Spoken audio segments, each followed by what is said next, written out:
Lord is my shepherd. The Lord is the one who is shepherding me. It's a participle, the original text. The Lord is the one shepherding me, and because of that, I'm not going to lack anything. That's what that word want means. Doesn't mean you don't desire things. That's part of the problem of the shepherd, is get us to quit desiring stuff we shouldn't be desiring. James called it praying after our own lusts, that we might consume things on our own lusts and desires. God's not interested in that. That word want means lack. He's my shepherd. I'm not going to lack because he's going to provide. Now, I just want you to know what he does. He causes me to lie down in green pastures. I need to eat.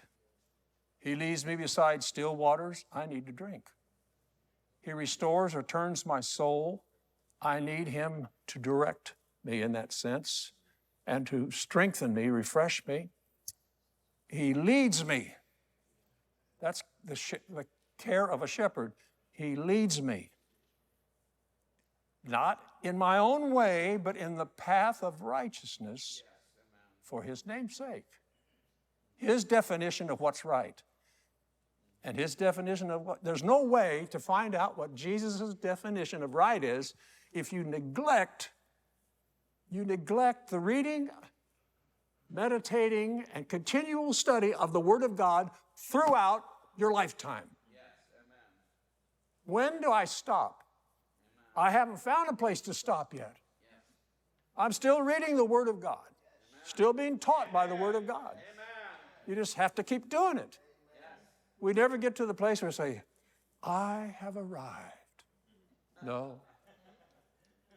I'm telling you right now, I haven't arrived. I've still got breath. I haven't expired yet.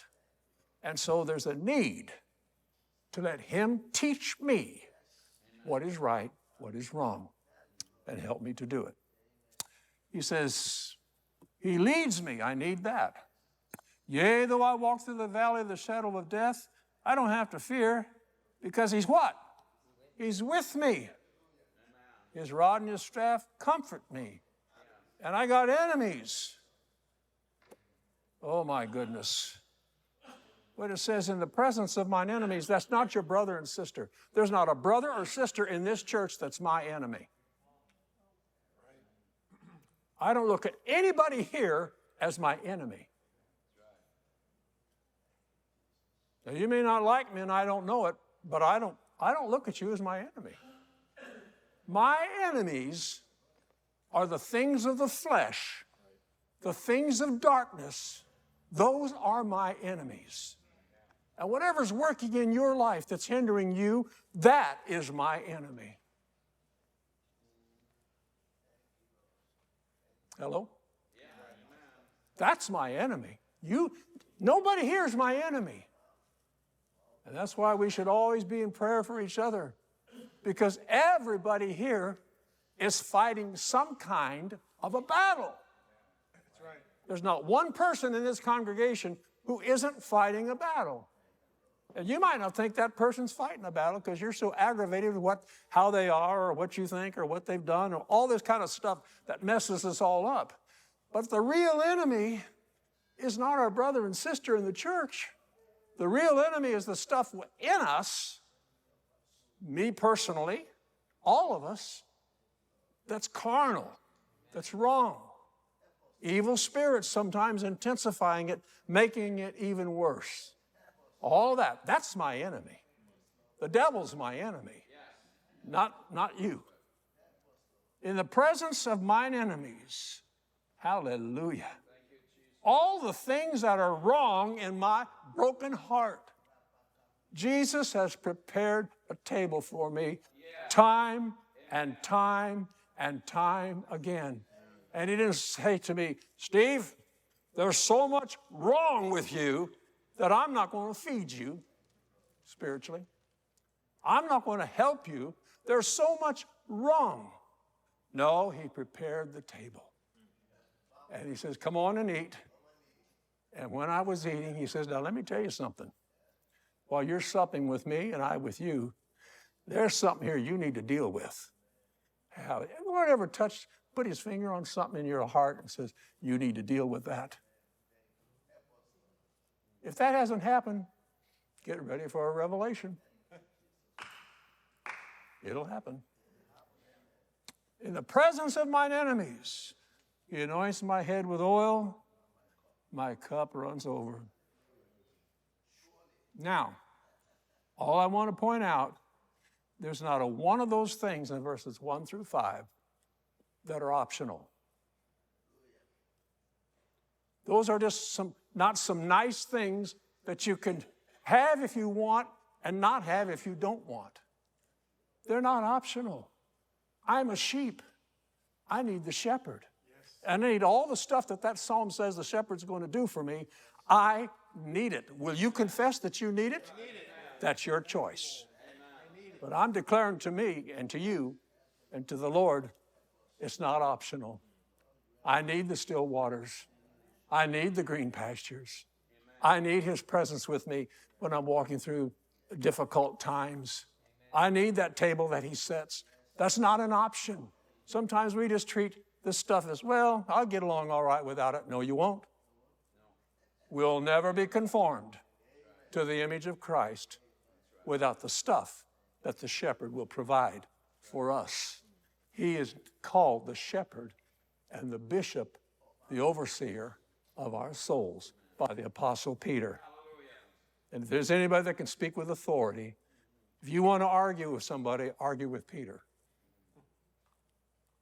Don't argue with me.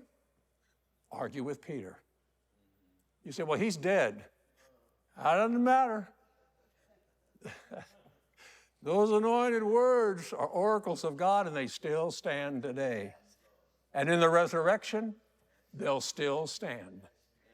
The bishop and the shepherd of our souls, we need him. So, because of all of this, what is not optional, but it's going to be done by the Lord, let's rejoice as we read the last verse together. Surely goodness and mercy shall follow me all the days of my life, and I will dwell in the house of the Lord forever. I'll tell you, that word forever takes on new meaning in the new covenant and the hope of the resurrection at Christ's return and all that you talk about forever. It's not just talking about a human lifespan. It's talking about that, whether long or short, but it's talking about after that, when the Lord returns, we will dwell with him forever. Hallelujah. And it says, mercy and goodness are going to follow me. I've mentioned this before, but I want to remind you that word follow is translating a Hebrew verb that means to pursue, like an army in pursuit of another. Pursue. First appears in Genesis in conjunction with Abraham, the battle of the 4 kings against the 5, and he rescues Lot and his family, and he pursued them. He went after them. It's kind of like a hound pursuing a rabbit. How many of you have had a pet that ever got away from you because there was a squirrel or a rabbit? Huh? How many of you ever had that happen? And you call their name, and of course they just stop and come right back, don't they? No. If that squirrel or that rabbit is in sight and that dog's after it, you can holler at the top of your voice. They just keep right on going. They just keep right until the squirrel or the rabbit disappears. The squirrel gets up the tree or whatever it might be. That's mercy and goodness running after us. Not letting go. Not letting us out of their sight. Amen. Hallelujah. Glory to God. Surely goodness and mercy shall follow me all the days of my life, and I'll dwell in the house of the Lord forever.